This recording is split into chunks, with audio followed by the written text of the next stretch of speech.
Conventions and similar events are a nice way for artists to sell their art while being surrounded by people with similar interests. There are many of these events out there. When I first got interested in this topic, I felt a bit overwhelmed by all possible options for events to apply for. So what is the difference between them? What should you apply for? Or in general, also just visit? If you have questions like these, then I hope that this video can serve as a helpful guide for you. Hi, I'm May, and today we'll cover the topic of different kinds of conventions and events you can sell your art at, with a focus on the difference between small events and big events when it comes to selling your art. Specifically, I'll be sharing my experiences from attending a large convention like Dokomi and contrasting it with a smaller university event I recently participated in. Whether you're an artist thinking about where to exhibit next or just curious about the differences, I look forward to sharing this with you, and alongside this I'll also share the process of drawing one Genshin Impact character, which I also sold as a sticker at these convention events. Now let's start.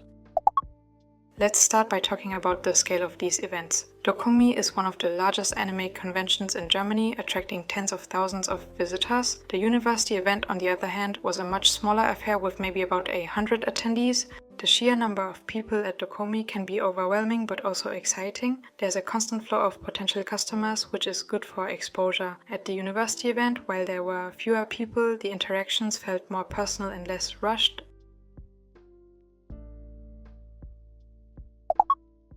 Next, let's talk about the logistics of setting up your booth at these different types of events. At Dokomi, I had to bring a lot more equipment, like my banner, storage grids, and a variety of products. The setup was more complex and time-consuming. For the university event, I could keep things simple with just a tablecloth, some prints, and a few stands for my stickers. Since the university event was just 1 week after Dokomi, I could also reuse a lot of my booth setup here. I limited my display a bit by not including Dokomi stickers, for example, as I saw that these weren't sold often at Dokomi, since these fandoms are not as widely known. I additionally didn't have as much time to set up, so not including everything made sense and was less stressful.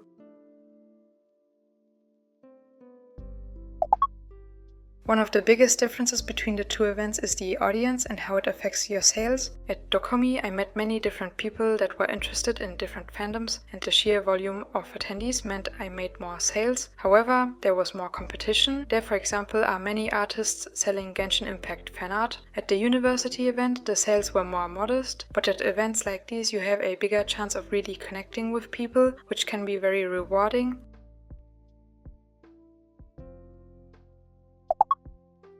Marketing your booth and products also varies greatly between large and small events. For Dokomi, I started promoting things I would sell at Dokomi around a week before the event by posting about this on Instagram. A few people also commented on these posts saying they would want to come by or asking where my booth was. Additionally, I joined the Dokomi Discord server where I received more information about the event. There you're also able to find out more about other artists who exhibit there and receive some helpful information as well. For the university event or smaller events, word of mouth tends to work really well. Often people also look at the websites of events where you have the opportunity to share some social media links for most events.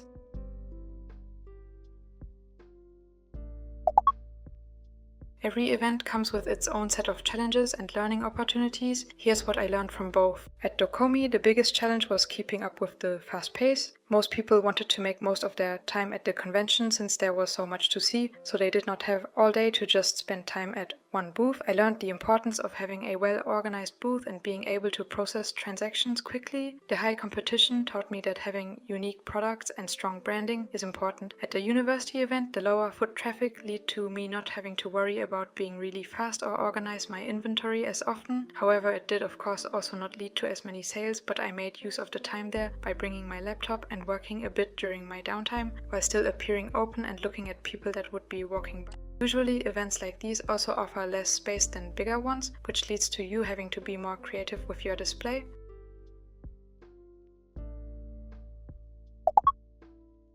One thing that stands out to me is the personal touch you can achieve more easily at smaller events. At Dokomi, even after seeing all artists, I have to say my booth was still pretty unique. However, after going through half the artist alley, I myself experienced that I couldn't focus that much on each new artist you see. Standing out and being memorable can be more difficult due to this. In contrast, when exhibiting at the university event, it was a lot easier to stand out. At the same time, I didn't see as many artists who I particularly liked aesthetic or fandom-wise, which makes sense since for one, I have a rather specific taste, I guess, so I don't see the fandoms I like most other than Genshin Impact or Haikyuu that often. Additionally, at this event it was a bit more focused on the artist's art and not on fan art, and I myself didn't have as much original art there. Some people also complimented me on my booth and art and just said it's amazing but not their thing, which I definitely understand, but it was nice to hear that in general they liked seeing my art.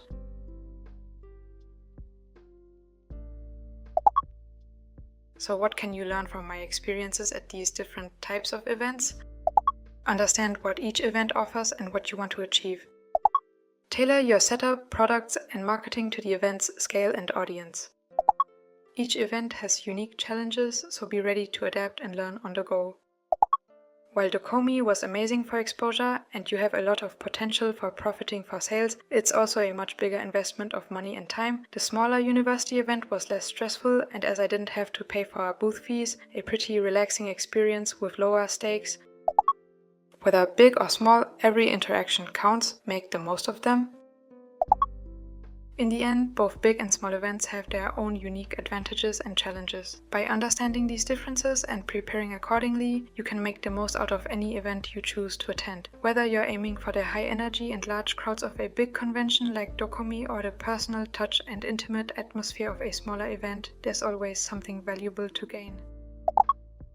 Thanks so much for joining me today. I hope this comparison helps you in deciding which type of event might be right for you. I hope you also enjoyed seeing the process of drawing Kazuha from Genshin Impact. If you found the video helpful, leave a like and subscribe for more art-related videos. You can find this illustration as well as some other Genshin Impact characters in sticker form on my shop. You can also check out my Patreon. Thanks a lot for watching. Have a nice day. Bye.